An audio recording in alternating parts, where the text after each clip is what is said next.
Hi there, it's Ryan G. Wright with DoHardMoney.com, and today what we're talking about is it better to put a large down payment on a house, or would you rather put as little as possible? And I'm going to answer this question as an investor and actually as a homeowner as well, as to what's going to be the best thing, because we're going to talk about both of these.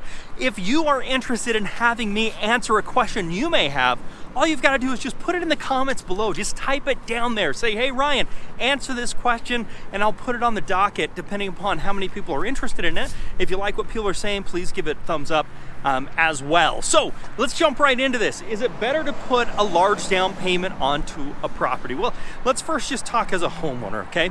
If we put a large down payment, it is going to lower our overall monthly payment.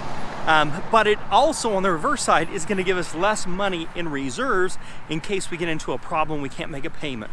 So there's some pros and cons on that. So the question is what makes you feel more secure? Would you rather have more equity in your home, or would you rather with a lower payment, or would you rather have a higher payment but have extra cash in reserves?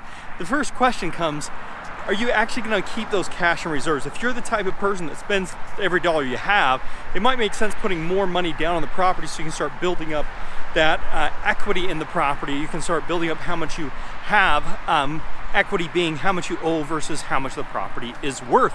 When you're first buying that property, there's usually not a lot of equity unless you're buying it as an investor, which is a whole other different realm. So let's talk as being an investor. Most investors, the whole thing is OPM, which stands for other people's money. So the question is how can I get a return? When it comes to being an investor, you're trying to get a return on your investment. And if your investment is very little or none, then it's really easy to get a high return on that capital. So the idea is, how much money do I have to put into it, and what do I get in proportion to that? If I put $1,000 in, and I get $1,000 out plus an additional $2,000, I get my original principal back plus I get an additional $1,000.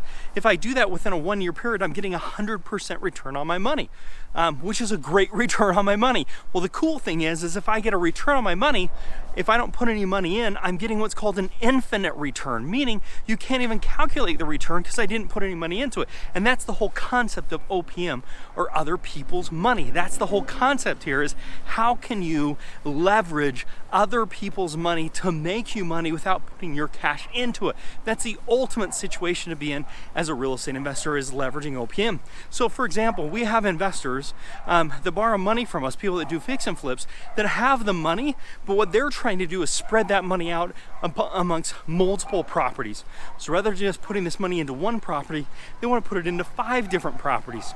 So they could do one property and put $50,000 into it, or they could put $5,000 for incidentals on each property and do 5 different properties. So that's the type of thing that we've got these investors doing is, hey, the cool thing about that is if they do 5 different properties, if the average profit on each property is $30,000, they're going to make $150,000 rather than just make $30,000. And they're able to do that because they're using OPM, other people's money, and they're leveraging. When it comes to growing wealth, when it comes to investing, the principle of leverage is one of the most powerful. It can crush you or it can make you. It just depends on how you do it. And one of the things is, if you're working with a reputable hard money lender, they're going to make sure you don't get into a deal you shouldn't be getting into. They're going to be your last line of defense to make sure you're into a property that makes sense. You're into a property that you're probably, most cases, are going to make money on, as long as you work the plan the way that it's supposed to. So I think when it comes to as an investor, now let's also look at this as a rental property type thing. Should you put a bunch of money into it? Personally, my philosophy on that is I try to put as little money into it as possible as I could get away with and still have a cash flow. Because what I wanted to do is use that money for other properties. So the idea was, how can I leverage? How can I spread the little amount of money I have amongst as many properties as I possibly can? If I can do that, I can use leverage, which gives me the ability to do more properties with having that money spread out among months. A bunch of properties. So I'm better off. I'm going to come out ahead if I can leverage the money of other people's, put as little money down as possible onto a property, whether that's a rental property or whether that's a fix and flip property.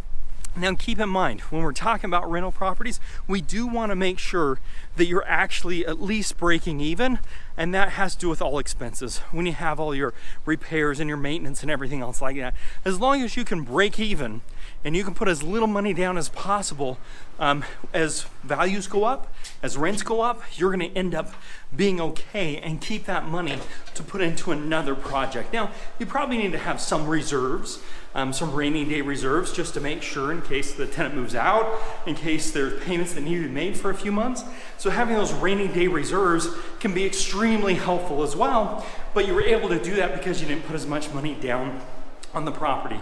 Again, this is all a question of leverage, and leverage can make you or leverage can break you. It really depends on how smart you are, how cautious you are, how much you plan for this concept of leverage, and making sure you're going to be okay regardless of the circumstances and what happens. And if you're the type of person that can budget and do that, you're going to be so much better off putting less money down and leveraging the cash you actually have and doing more properties with that rather than just doing that one single property. This will be the true for rental properties, fix and flips, whatever the case may be. I hope this is helpful. If so, please give me a thumbs up. It's really important to me. Love seeing those thumbs up. Throw a thumbs up. I'd appreciate it. If you want me to talk about a subject, please put it in the comments. I'd love to talk about your specific subject in one of these videos that we're doing. If you want more information or you want help getting started or scaling a real estate investment company, please see us over at dohardmoney.com.